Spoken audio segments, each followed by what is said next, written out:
ada satu nama surat yang berkait dengan rukun Islam tadi.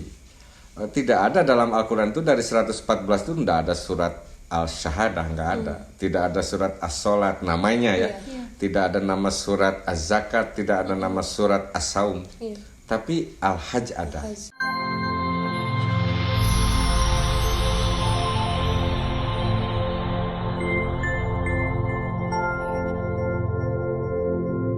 Assalamualaikum warahmatullahi wabarakatuh. Alhamdulillah wassalatu wassalamu ala rasulillah waba'd. Sahabat kaum muslimin dimanapun Anda berada, baik di Indonesia ataupun di luar negeri, selamat berjumpa kembali dengan channel Tatas Kurnia Official. Kami ucapkan terima kasih atas dukungan sahabat, mudah-mudahan dicatat oleh Allah sebagai amal soleh. Kemudian pada kesempatan kali ini kita akan lebih menggali lebih dalam lagi tentang haji. Dan untuk tema kali ini adalah seberapa pentingkah haji itu? Mari kita langsung tanyakan saja pada narasumber utama, yaitu Bapak Kiai Haji Tatas Kurnia. Assalamualaikum Kiai. Waalaikumsalam warahmatullahi wabarakatuh, Mbak Rama. Apa kabarnya Pak Kiai? Kabar baik, alhamdulillah Mbak Rama, Mbak Fitri ya. Alhamdulillah ya Pak ya. Kami mau menanyakan nih Pak, seberapa pentingkah haji itu? Iya Pak Kiai, soalnya kan sekarang banyak banget nih yang rela mau mengantri gitu. Memang seberapa pentingkah haji itu? Dan selain mengantri itu lebih panjang ya Pak ya, bertahun-tahun. Banyak juga nih orang-orang biasa yang ada uang ataupun nggak ada uang, mereka tuh menyisihkan pengen banget untuk berangkat haji. Apakah benar sepenting itukah haji? Iya. Oke, Mbak Rama dan Mbak Fitri, terima kasih atas pertanyaannya. Kalau pertanyaannya seberapa penting haji itu, kok geliat masyarakat begitu di masyarakat begitu penting ya, sampai nggak punya apapun pengen aja haji. Tentu ibadah haji itu ibadah yang penting. Bukan hanya sebagai pondasi dari rukun Islam yang nomor 5. Berapa Mbak Rama rukun Islam itu? Ada 5. Sama ya Mbak Fitri ya? Berarti takut ada yang nambah misalnya. Dari yang 5 itu, yang pertama syahadat, yang kedua sholat, yang ketiga zakat, yang keempat puasa, yang kelima haji. Sering orang mengasumsikan, loh itu kan nomor 5 ini gitu, berarti nggak terlalu penting deh gitu dibanding sholat, zakat, puasa umpamanya gitu. Ada ini kan nomor 5. Memang tartibul arkan atau susunan rukun ini haji di nomor 5 kan, bukan berarti tidak penting, dan jangan dianggap ini ibadah yang terakhir datangnya. Karena banyak yang berasumsi juga ya Pak, haji itu bagi orang yang mampu saja. Oh iya. Tentu kita nanti akan bahas Mbak Rama ya, konteks istitoah itu kita terjemahkan dalam apa saja gitu. Hanya jika saya mengurut bahwa memang walaupun haji dalam susunan rukun nomor 5, jangan dianggap ini ibadah yang baru, jangan dianggap ini ibadah tidak penting. Karena tentu Allah menyimpan susunan dalam hadis itu ya. Rasulullah SAW menyebutkan ketika malaikat mengajar rukun Islam itu ada berapa, kemudian antahujjal bait inistato anta ilai sabila umpamanya, nomor 5 itu jangan diterjemahkan loh ini ibadah baru gitu. Diakhirkan itu supaya tidak menghalangi yang 4 yang sebelumnya. Jadi jangan-jangan begini Mbak Fitri, kalau haji dikedepankan, boleh jadi orang nggak sholat. Nanti adzan sudah selesai, diem aja di rumahnya. Ketika ditanya, loh kenapa lah kamu nggak sholat, malu lah gitu, deket sama masjid. Dia jawabannya mudah, belum haji ini gitu. Atau dia panen raya atau panen apa, punya keuntungan apa, kita tanya kenapa nggak ada zakat, ntar aja belum haji gitu. Lalu orang lagi bulan Ramadan, orang lagi puasa malah dia asik-asik nongkrong, makan-makan di depan orang lain. Ditanya, ngapain kamu nggak puasa? Habis belum haji. haji itu jangan dijadikan alat penghalang untuk kewajiban yang ringan yang lain. Iya. Makanya dikebelakangkan. Walaupun dikebelakangkan jangan diartikan ini tidak penting. Sebab kalau haji dikedepankan takut menghalangi ibadah yang ringan tadi.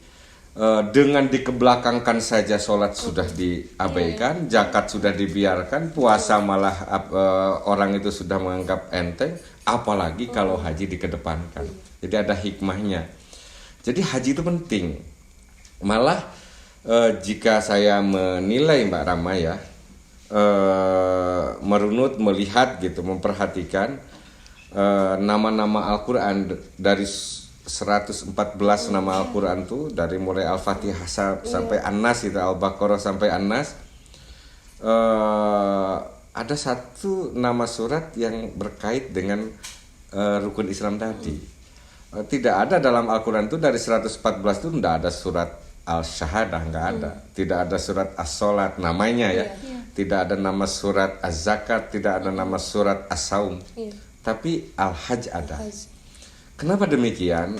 Kita lihat dalam ilmu-ilmu tafsir ya, ilmu tafsir mau di berbagai ilmu tafsir yang berkait dengan tasmiyatus surah atau penamaan surat Al-Quran itu, ternyata ada hikmahnya. Allah itu kadang-kadang ingin mengabadikan momen-momen penting atau kejadian-kejadian penting atau pesan-pesan penting. Maka diangkat oleh Allah sebagai ismus suratil Quran, nama surat Al-Quran. Makanya surat Al-Hajj ada. Umpamanya lita'zimil hawadis, untuk mengagungkan sebuah kejadian. Contoh kejadian tentang penyembelihan sapi, maka diangkatlah nama surah Al-Baqarah.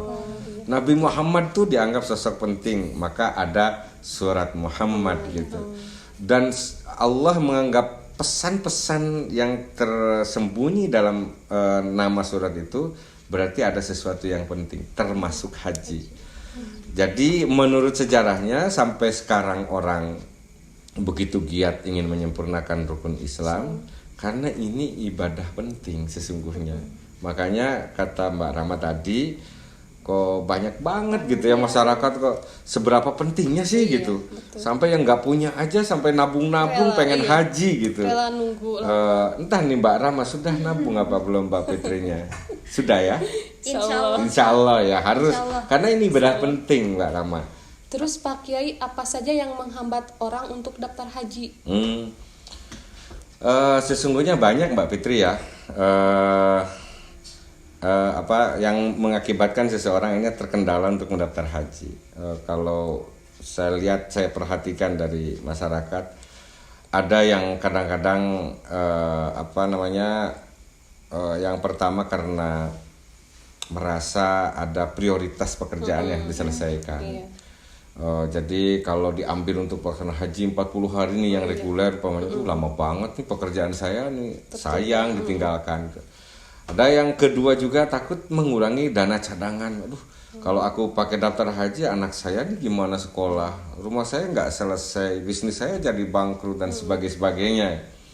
Atau juga boleh jadi ya, alasan selanjutnya diantaranya dia mengatakan, aduh ntar tuh anakku kan mau di sekolahan ke luar negeri, gimana nih cadangan haji.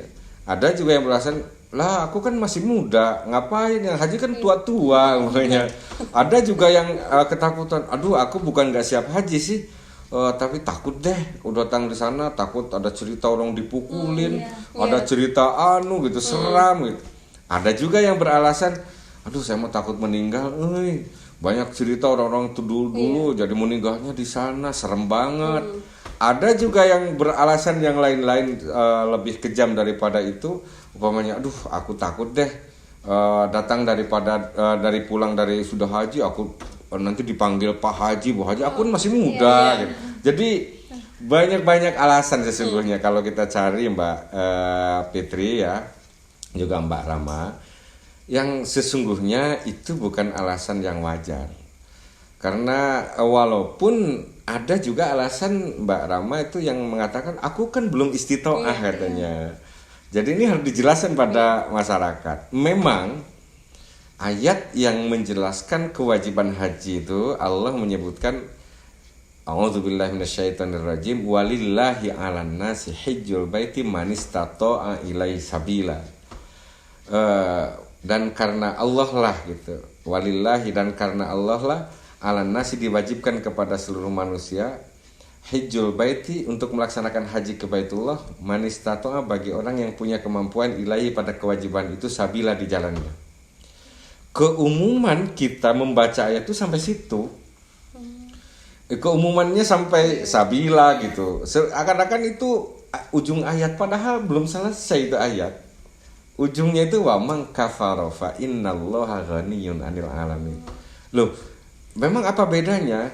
Dari sudut bahasa memang beda. Kalau kita memberhentikan ayat sampai sabila, maka seakan-akan istitoah itu jadi penghalang untuk tidak mendaftar haji.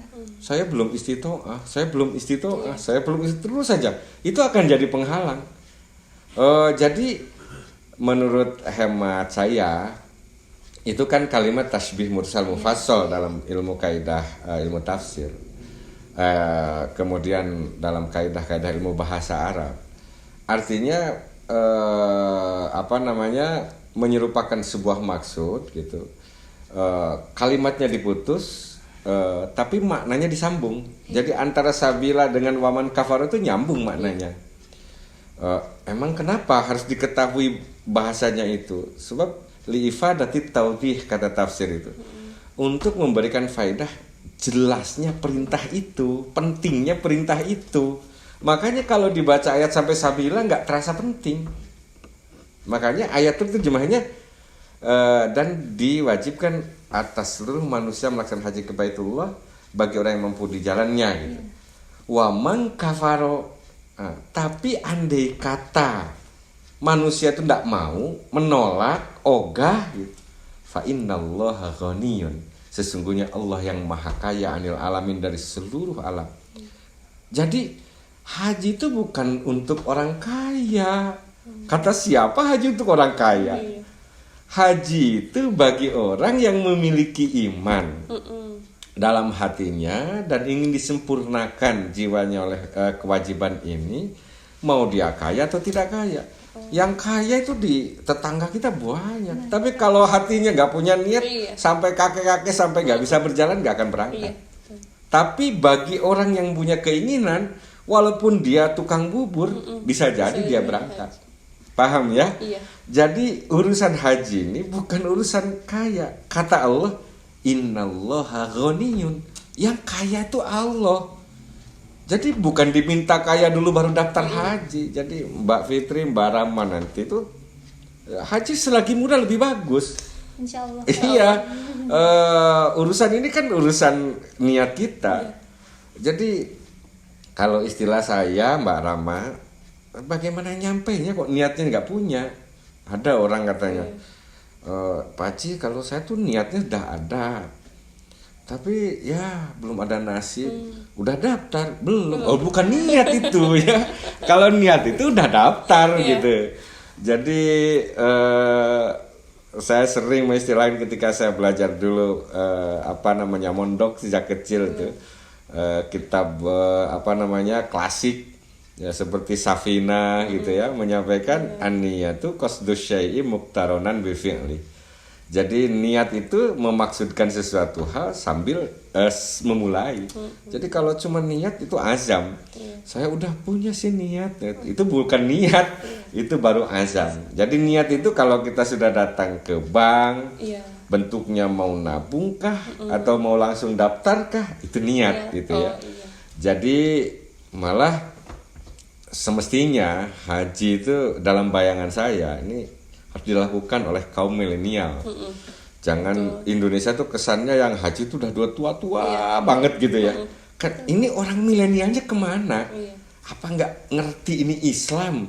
Apa nggak ngerti ini syariat penting gitu? Atau memang ini budaya diakhirkan gitu? Selalu yang haji itu harus tua dulu. Padahal tidak demikian gitu Mbak Rama ya. Kira-kira demikian hambatannya, seperti yang ditanyakan tadi. Apakah hambatannya? Itu banyak sekali. Jadi orang tuh menunggu kaya dulu. Yang kedua takut deh di sana tuh aku dibalas kan hidupku begini belum baik banget nih sehari-hari gitu. Jadi dianggapnya Madinah, Mekah itu dianggap surga, dianggap neraka. Apa yang kita lakukan di sini dibalas langsung sama Allah. Itu juga pandangan yang salah. Nggak ada keterangan yang menyebutkan bahwa Madinah atau Mekah itu surga dan neraka tempat membalas sehingga orang takut ke sana. Nggak ada itu. Jadi itu hanya asumsi pikiran dari cerita-cerita orang gitu ya. Habis, aduh, nenekku pernah bercerita waktu hajinya dia banyak ditendang-tendang. Mau orang Arab yang gede-gede itu nendang-nendang pantatnya sampai kesakitan. Ingat dia, nenekku dulu suka nendang-nendang anak-anak di sini. Dihubung-hubungkan cerita itu ya. Padahal salah nenek itu. Iya. Biasanya orang Indonesia itu karena banyak ketakutan terpisah dengan orang lain, masjid itu di Masjid Haram masih kosong. Tapi karena takut nanti berpisah, lalu dia duduk aja di jalan. Ya namanya di jalan ketendang orang. Pasti. Tapi akhirnya didramatisasi seakan-akan itu balasan Allah. Saya yakinkan nggak ada tuh orang Allah tuh main balas-balasan begitu aja ya. Kalau bahasa milenialnya itu karma, Pak. Nah, itu tidak ada tuh karma-karmaan Allah itu ya. Tidak ada itu karma-karmaan Mbak Rama. Jadi orang yang mau datang haji, datanglah dengan niat yang baik, dengan tulus ini datang ke sana dengan kekotoran perilakunya, dengan dosa-dosa yang banyaknya. Maksudnya ke sananya mau bertobat. Masa sih Allah main balas-balas aja gitu ya? Nggak mungkin. Jadi sebaiknya orang-orang anak muda yang milenial jangan takut. Malah ini lebih baik dilakukan selagi muda. Selagi muda punya cita-cita. Soal kita sudah meniatkan, lalu Allah memanggil, ternyata bukan haji, kita masih muda-muda sudah dipanggil duluan. Allah tuh tidak lupa ya sama niat kita. Niatul mu'mini khairum min amalih, kata. Niat seorang mukmin itu lebih baik kadang-kadang dari apa yang dilakukannya. Ia belum melakukan apa-apa, tapi niatnya udah diterima Allah. Kenapa nih tidak berniat? Ya berniat itu berdaftar ya. Gitu. Jadi kalau nggak daftar nggak niat-niat kita ini. Dan kenapa yang niat itu harus yang tua-tua, sudah renta-renta? Karena itu jadi problem tersendiri. Iya, betul. Saya beda Mbak Fitri ya, juga Mbak Rama. Kepuasan melaksanakannya. Ketika masih muda ini kan kita mau berjibaku, berdesak-desak. Rukun syarat itu bisa sempurna kita lakukan. Karena fisik kita masih mendukung. Pikiran kita nggak banyak lupa-lupa gitu kalau muda, masih muda itu. Jadi fokus banget. Tapi kalau sudah tua-tua kan mau ke masjid takut hilang, takut berpisah, takut.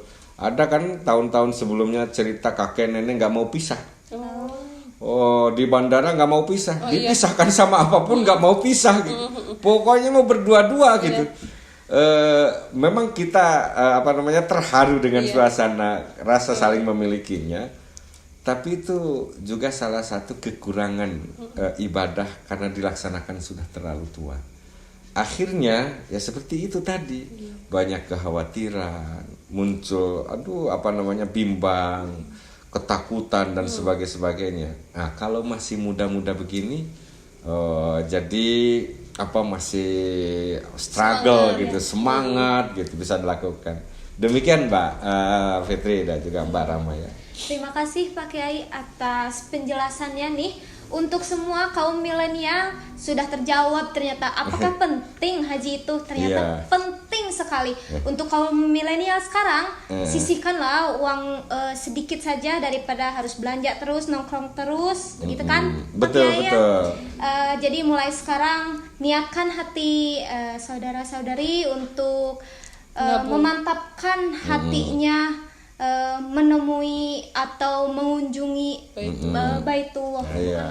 Kan Mbak Rama, Mbak Fitri juga pernah bersujud di hadapan Ka'bah ya. Alhamdulillah. Bagaimana perasaannya? Sungguh sangat luar biasa.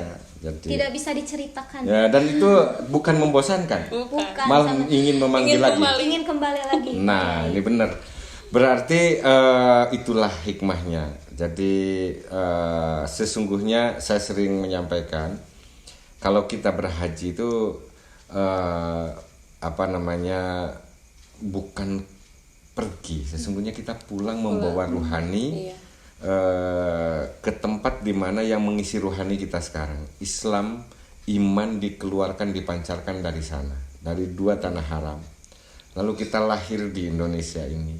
Ketika masuk dalam hati kita ada iman, ada Islam, pada saatnya harus ada cita-cita kita ingin membawa hati yang telah terisi iman Islam itu ke kampung halamannya. Dan ketika kita pulang ke kampung halaman itu nikmat luar biasa. Bagi orang yang mudik ke kampungnya, mudik itu sama dengan pulang, sama ya, ya pulang kampung ya. Oke. Jadi mudah-mudahan saja selagi muda-muda inilah ya. Insya Allah. Gitu, Mbak Rahma, Mbak Fitri. Terima kasih Pak Kiai atas kesempatan dan sudah menjelaskan tentang seberapa pentingnya si haji itu dan ternyata benar-benar penting. Dan juga sekarang nih BPKH, Badan Pengelolaan Keuangan Haji itu lagi mengadakan hashtag haji muda atau Ayo khususnya Haji Muda, Ayo ya, Haji Muda untuk kaum para milenial nih. Untuk sekarang ayolah sisihkan sedikit uangnya atau gajinya untuk berniat berangkat haji. Oke, betul Mbak Rama ya, Mbak Fitri juga. Kita nggak tahu soal rezeki itu gaib, Iya, betul, Pak. apa yang kita dapatkan, tapi soal niat harus didahulukan. Ini panggilan Allah. Kalau kita nggak punya niat, kita nggak buat pintunya, ya gimana mau masukinnya Allah ini? Karena belum tentu Allah percaya kalau dikasihkan langsung. Nih Mbak Fitri uangnya untuk haji, belum tentu juga ya. Karena pengalaman orang berhaji pada umumnya bukan sekaligus, mereka menyicil satu demi satu. Allah lah yang mengundangnya, Allah lah yang memberi kemampuan itu. Para milenial tadi jangan takut. Karena masih muda, jangan takut di sana, jangan takut akan perubahan. Jangan takut dibilang Pak Haji, Bu Haji, enggak kok ya. Itu hanya sebutan saja gitu. Lalu dibayangkan sekembali dari sana harus sesempurna Nabi Muhammad. Nah juga gitu. Haji juga bertahap-tahap, hidup kita juga bertahap-tahap, perubahan pun bertahap-tahap. Jadi janganlah haji ini dicitrakan sebagai sesuatu yang horor, menakutkan. Haji itu senang.